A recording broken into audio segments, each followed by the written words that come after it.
Mario Meoni nos recibe pocos días antes de las elecciones generales. Y bueno, Mario, ¿qué tal? ¿Cómo estás? Bien, un gusto, muchas gracias por una vez más darme la posibilidad de dialogar a través de ustedes con mucha gente de Junín. Una campaña, para quienes analizamos un poco la campaña, rara, donde pareciera, por lo menos desde nuestro punto de vista, que se dejan de decir muchas más cosas que las que en verdad se dicen. ¿Cómo la analizas vos? Sí, bueno, es rara por varias circunstancias. En primer lugar, creo que lo más importante o lo más extraño de una elección de esta característica es que se habla poco de los temas locales, de los temas municipales o de los temas de desarrollo municipal, digamos, ¿no? Y obviamente que lo que uno encuentra en la mayoría de los barrios son las dificultades enormes de la gente a partir de la situación socioeconómica que vive el país. Entonces, lo que surge naturalmente es el problema del hambre en muchos casos, es decir, gente que no tiene realmente para comer.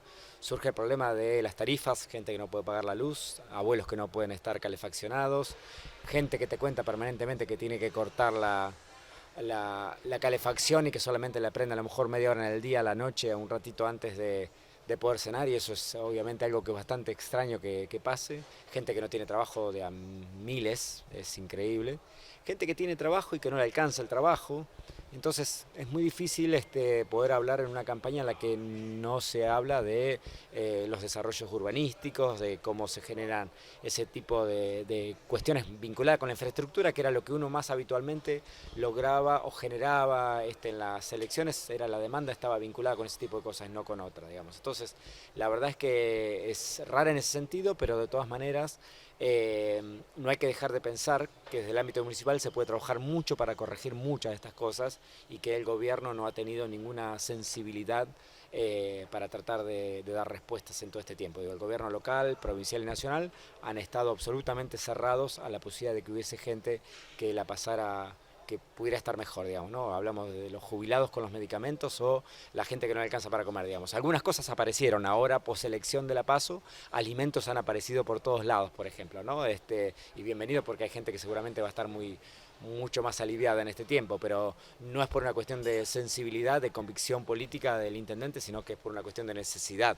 electoral fundamentalmente, y entonces por eso han tomado esas decisiones. Pero la verdad que es una elección bastante atípica respecto de muchas otras que he pasado yo, por lo menos, ¿no? Vos planteabas al presentar a Kisilov en Junín la palabra de urgencia, lo urgente que tiene que ser todo a partir del 10 de diciembre. Tres tips de urgencias para Junín. No, la primera urgencia es dar respuesta alimentaria a mucha gente. En Junín tenemos como mínimo 5.000 o 6.000 personas en el borde de la indigencia o debajo de la indigencia plenamente, y esa gente no puede esperar ni un día, con lo tanto uno espera que podamos rápidamente dar respuesta alimentaria, laboral en muchos casos, sanitaria.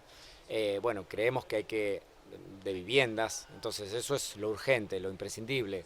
Atender la situación de muchos jubilados que realmente la están pasando muy mal también, aunque tengan un ingreso, y eso también es urgente.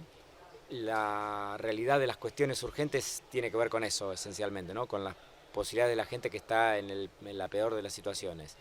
Después hay, obviamente, entre lo urgente, rápidamente poner en funcionamiento la posibilidad de salida laboral para los jóvenes a partir del programa Oportunidades que nosotros ya habíamos aplicado y que queremos ponerlo en marcha de manera inmediata, y para el cual vamos a contar seguramente con el acompañamiento de todo el gobierno nacional. Lo hemos hablado bastante con Daniel Arroyo, que es un poco el creador de este programa, y que también creo que es imprescindible. Yo veo que hay muchos jóvenes que necesitan trabajar, que necesitan tener salida laboral inmediata, y esas son algunas de las cosas que vamos a implementar el 11 de diciembre, ¿no? Se te notó un poco, también desde nuestra mirada, por supuesto, un poco incómodo en el debate que se hizo de los candidatos a intendente. ¿Vos te sentías incómodo verdaderamente? ¿Cuál fue tu sensación? No, no es incómodo, digamos. Lo que yo sentí es que era un debate en el cual algunas instituciones, tal vez con muy buen tino para ellos, pero me parece que desde el punto de vista del interés general que debe movilizar un debate, eran muy sesgados, digamos, ¿no? Y me parece que esas cosas, no, está bueno que se debata, pero no hace bien que se debata solo los temas de interés de algunos grupos muy particulares, digamos. Entonces creo que hay cuestiones que vinculaban a el 80% de la ciudadanía que no estaban en discusión o que no se pusieron como eje de debate, otros sectores que a lo mejor no son tan grandes, pero desde el punto de vista de lo esencial para el desarrollo de una comunidad no estuvieron directamente en el debate, como el tema de la cultura, por ejemplo. Y en algunas cuestiones, digo, en vez de plantear los temas específicos generales, se hacían preguntas muy puntuales que me parece que no eran las que correspondía, digamos, ¿no? Que no eran las prioritarias.